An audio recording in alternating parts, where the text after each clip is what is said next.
আসসালামু আলাইকুম রহমতুল্লাহ বরকাতু। প্রিয় দর্শক, আপনাদেরকে আমি আজকে একটি গজল শোনাবো। গজলটা কেমন হয়েছে, আপনাদের কাছে ভালো লাগছে কিনা আশা করি আপনারা কমেন্টে জানাবেন।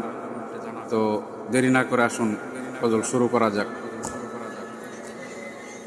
পদ্মা মেঘনা যমুনার তীরে কত ঢেউ চলে যায়, আসে না তো ফিরে।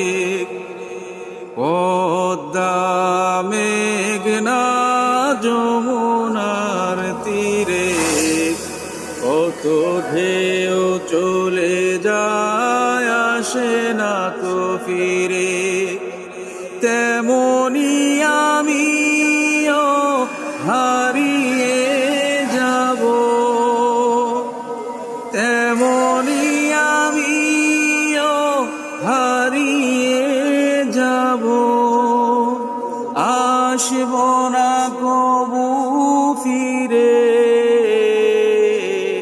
পদ্মা মেঘনা যমুনার তীরে কত ঢেউ চলে যায়, আসে না তো ফিরে। ধন্যবাদ সবাইকে। ভালো লাগলে ইনশাল্লাহ ভালোবাসা দিবেন।